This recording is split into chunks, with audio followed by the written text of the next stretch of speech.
नमस्कार दोस्तों, स्वागत है आपका आज के मुख्य समाचार में, जिसमें सबसे पहले और बड़ी खबर में आपको बताएंगे कि आपको लाठी चार्ज मिला लेकिन एमएसपी पर गारंटी नहीं मिली। अंबाला में पीएम मोदी पर बरसीं प्रियंका गांधी।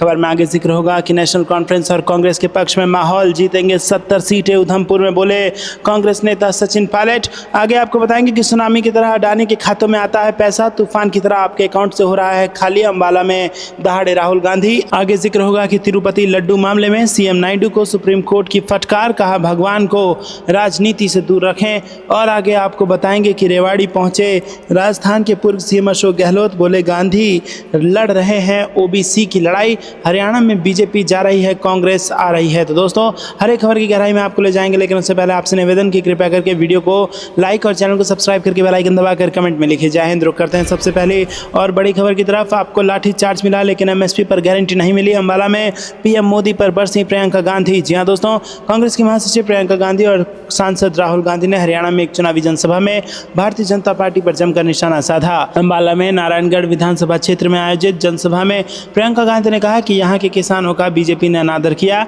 बीजेपी से किसानों को लाठी चार्ज मिला, आंसू गैस मिले, लेकिन एमएसपी पर कानूनी गारंटी नहीं मिली। प्रियंका गांधी ने आगे कहा कि यहाँ पर बेरोजगारी है, यहाँ के नौजवान कर्मठ हैं। मैं नहीं भी जाती हूँ और हरियाणा का युवा देखती हूँ तो कहती हूँ कि ये कर्मठ हैं।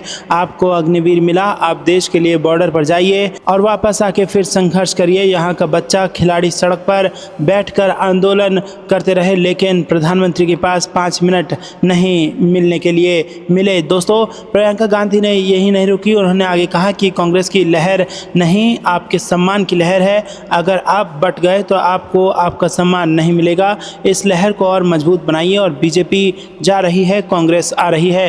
क्या आप भी ऐसा मानते हैं? कमेंट में अपनी राय जरूर बताइए और वीडियो को लाइक जरूर कीजिएगा। रुक करते हैं अगली ब्रेकिंग न्यूज़ की तरफ। नेशनल कॉन्फ्रेंस और कांग्रेस के पक्ष में माहौल, जीतेंगे 70 सीटें। उधमपुर में बोले कांग्रेस नेता सचिन पायलट। जहां दोस्तों, उधमपुर में कांग्रेस नेता सचिन पायलट का कहना है कि उच्च मतदान से हमें फ़ायदा होगा। लोग बदलाव चाहते हैं और वो भाजपा से तंग आ चुके हैं।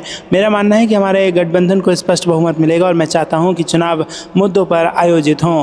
कांग्रेस नेता सचिन पायलट का कहना है कि माहौल जम्मू कश्मीर नेशनल कॉन्फ्रेंस और कांग्रेस के पक्ष में है।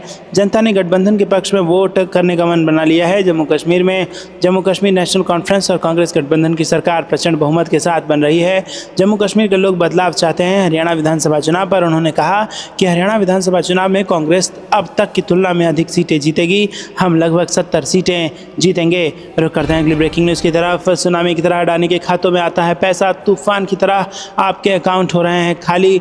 अंबाला में दहाड़े राहुल गांधी। जी हाँ दोस्तों, हरियाणा में आगामी विधानसभा चुनाव को लेकर अंबाला में कांग्रेस नेता राहुल गांधी ने एक जनसभा को संबोधित करते हुए कहा कि अडानी खेत में मेहनत नहीं करते, कोई छोटा व्यापार नहीं करते, लेकिन हर सुबह उनके बैंक अकाउंट में सुनामी की तरह पैसा आ रहा है।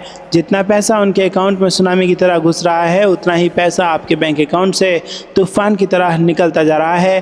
कांग्रेस सांसद और लोकसभा में नेता विपक्ष के नेता राहुल गांधी ने कहा कि महिला शक्ति योजना के तहत महिलाओं के बैंक खाते में 2000 रुपये जमा किए जाएंगे। एलपीजी सिलेंडर 500 रुपये में दिए जाएंगे और हम सामाजिक सुरक्षा के लिए पुरानी पेंशन योजना को फिर से लागू करेंगे और विधवाओं, बुजुर्गों और विकलांगों के बैंक खाते में हर महीने 6000 रुपये जाएंगे।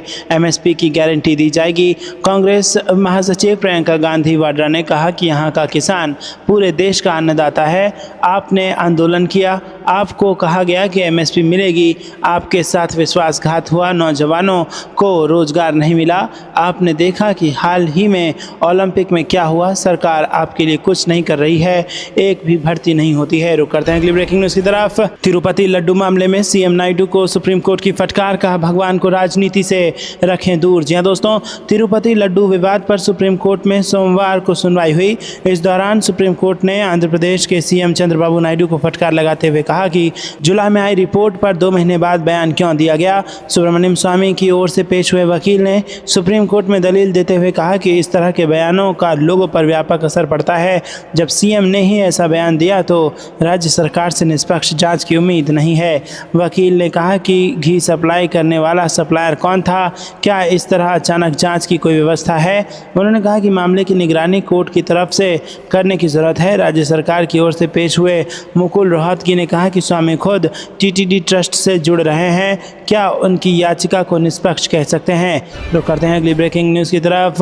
रेवाड़ी पहुंचे राजस्थान के पूर्व सीएम अशोक गहलोत, बोले राहुल गांधी लड़ रहे हैं ओबीसी की लड़ाई, हरियाणा में बीजेपी जा रही है और कांग्रेस आ रही है। जी हाँ दोस्तों, आपको बता दें कि हरियाणा के रेवाड़ी शहर में सोमवार को राजस्थान के पूर्व मुख्यमंत्री अशोक गहलोत चुनावी जनसभा को संबोधित करने के लिए पहुंचे। इस दौरान गहलोत ने भाजपा की केंद्र और हरियाणा सरकार पर तीखा हमला बोलते हुए कहा कि 8 तारीख को हरियाणा में बीजेपी जा रही है और कांग्रेस आ रही है। रुक करते हैं अगली ब्रेकिंग न्यूज़ की तरफ। नीतीश कुमार के दिल्ली दौरे से गरमाई बिहार की सियासत, क्या समय से पहले होंगे चुनाव, एक्शन मोड में सभी पार्टियां। जी हाँ दोस्तों, विधानसभा के चुनाव महाराष्ट्र, हरियाणा और झारखंड में हो रहे हैं, लेकिन चुनावी सरगर्मी बिहार में दिख रही है और हर दल इस तरह एक्टिव है जैसे आमतौर पर चुनाव के दौरान होता है। ये सब तब हो रहा है जब बिहार विधानसभा के चुनाव में अभी साल भर की देरी है। यही नहीं, हर साल की तरह इस बार भी आधा बिहार बाढ़ की विभीषिका झेल रहा है। दूसरे दल अगर चुनाव की आहट का अनुमान लगाकर ऐसा कर रहे हैं तो आश्चर्य नहीं, लेकिन सत्ताधारी जेडीयू भी अगर सक्रिय है तो इसकी कोई ना कोई वजह जरूर होगी। जेडीयू के राष्ट्रीय महासचिव मनीष वर्मा कार्यकर्ता समागम 27 सितंबर से शुरू कर चुके हैं। उनकी तैयारी हर जिले में जाकर कार्यकर्ताओं से संवाद करने की है। नीतीश कुमार ने मनीष वर्मा का चयन शायद इसीलिए किया है कि वो पार्टी के सुलझे हुए नेताओं में शुमार किए जा रहे हैं। भारतीय प्रशासनिक सेवा से राजनीति में आए मनीष वर्मा को कुछ ही महीने पहले नीतीश ने राष्ट्रीय महासचिव बनाकर बड़ी जिम्मेदारी सौंपी है। सियासी गलियारे में उन्हें नीतीश कुमार का उत्तराधिकारी भी लोग मानने लगे हैं। रुक करते हैं अगली ब्रेकिंग न्यूज़ की तरफ। बिहार में स्मार्ट मीटर पर सियासत भारी, तेजस्वी ने नीतीश सरकार से 13 सवाल के मांगे जवाब। जी दोस्तों, बिहार में स्मार्ट मीटर को लेकर सियासत तेज हो गई है। आरजेडी और कांग्रेस प्रीपेड स्मार्ट मीटर के विरोध में जन आंदोलन का ऐलान कर चुके हैं। वहीं मुख्यमंत्री नीतीश कुमार खुद कह चुके हैं कि जनता स्मार्ट मीटर को लेकर फैलाई जा रही अफवाहों पर ध्यान ना दे और भ्रमित ना हो, लेकिन आरजेडी स्मार्ट मीटर को लूट का हथकंडा करार दे रही है। शनिवार को आरजेडी के प्रदेश अध्यक्ष जगदानंद सिंह ने प्रेस कॉन्फ्रेंस कर नीतीश सरकार को घेरा और 13 सवाल पूछे थे, जिसके बाद नेता प्रतिपक्ष और पूर्व डिप्टी सीएम तेजस्वी यादव ने भी सोशल मीडिया पर अपने एक्स अकाउंट पर पोस्ट कर बिहार की एनडीए सरकार से 13 सवालों के जवाब मांगे हैं। दोस्तों, रुक करते हैं अगली ब्रेकिंग न्यूज़ की तरफ।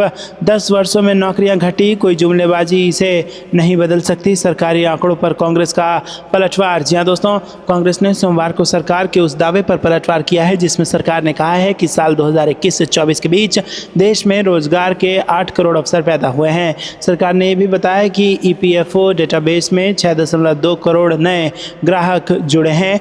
कांग्रेस ने इस दावे को भी आधा सच बताकर खारिज कर दिया और कहा कि कोई भी जुमलेबाजी इस तथ्य को नहीं बदल सकती है कि 2014 और 24 के बीच नौकरियों में कमी आई है। कांग्रेस महासचिव जयराम रमेश ने कहा कि इस डगमगाती सरकार के पिछले कुछ महीनों में यू टर्न और घोटालों के बीच अपने आर्थिक रिकॉर्ड में कुछ सांत्वना खोजने की कोशिश की है। जयराम रमेश ने कहा कि सरकार ने जुमलेबाजी से एक और आंकड़ा पेश किया है, जिसके मुताबिक सितंबर 2017 से मार्च 2024 के बीच कर्मचारी भविष्य निधि संगठन डेटाबेस में 6.2 करोड़ नए सदस्य जुड़े हैं। यह दावा सबसे पहले रिजर्व बैंक के KLEMS यानी कि capital, labour, energy, materials and services data से सामने आया था और हम जुलाई में ही इस दावे का खंडन कर चुके हैं। रुक करते हैं अगली ब्रेकिंग न्यूज़ की तरफ। राहुल गांधी विपक्ष का नेतृत्व कर रहे हैं, देश को भी लीड करेंगे, सचिन पायलट ने दिया बयान। जी हाँ दोस्तों, कांग्रेस पार्टी के महासचिव सचिन पायलट ने कांग्रेस के दिग्गज नेता और लोकसभा में विपक्ष के नेता राहुल गांधी को लेकर बड़ा दावा किया। उन्होंने कहा कि वो राहुल गांधी को एक ऐसा नेता के रूप में देखते हैं जो भविष्य में देश का नेतृत्व करेंगे और जब अगले लोकसभा चुनाव होंगे तो पूरा विपक्ष एकजुट होकर उनके साथ खड़ा होगा। सचिन पायलट ने कहा कि राहुल गांधी लोकसभा में विपक्ष के नेता के रूप में काफ़ी अहम भूमिका निभा रहे हैं। वो लोकसभा में केंद्र सरकार से हर मुद्दे पर सवाल पूछते हैं और कई बार राहुल गांधी के सवालों का सरकार के पास कोई जवाब नहीं होता। उन्होंने कहा कि लोकसभा में विपक्ष का नेता होना एक संवैधानिक पद है जिसके साथ कई जिम्मेदारियां भी आती हैं। सचिन पायलट ने कहा कि राहुल गांधी लोकसभा में जनता के मुद्दे उठाने में काफ़ी मशहूर हैं और इनके जवाब देने में सरकार बैकफुट पर फंस गई है और सरकार उन फैसलों पर यू टर्न लेने के लिए मजबूर हो गई है। कांग्रेस नेता ने आगे कहा कि हम राहुल गांधी को एक ऐसे नेता के रूप में देखना है जो पूरे देश का नेतृत्व करेगा और अब अगले लोकसभा चुनाव होंगे जब तो पूरा देश और विपक्ष राहुल गांधी के साथ खड़ा होगा। रुक करते हैं अगली ब्रेकिंग न्यूज़ की तरफ। वन रक्षकों से 145 करोड़ रुपए की वसूली। कमलनाथ बोले इस तरह के तुगलकी फरमान को तुरंत वापस ले सरकार। जी हाँ दोस्तों, मध्य प्रदेश में 6592 वन रक्षकों से 162 करोड़ रुपए की वसूली की जा रही है।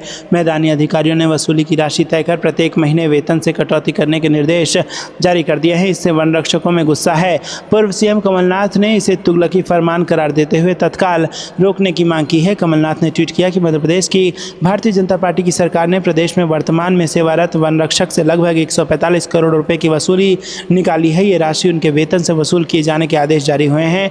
ये राशि उनके वेतन में पिछले 18 वर्षों से लगातार हो रहे भुगतान से वसूल करने के निर्देश वित्त विभाग ने जारी किए हैं। प्रदेश के 6592 वन रक्षकों से लगभग 145 करोड़ रुपए की वसूली प्रस्तावित है। आपको क्या कुछ लगता है दोस्तों, कमेंट में जरूर बताइए। वीडियो को लाइक नहीं किया तो लाइक जरूर कीजिएगा। ये थी दिन भर की सारी और बड़ी खबरें। अंत तक बने रहने के लिए बहुत बहुत धन्यवाद। जय हिंद, जय भारत।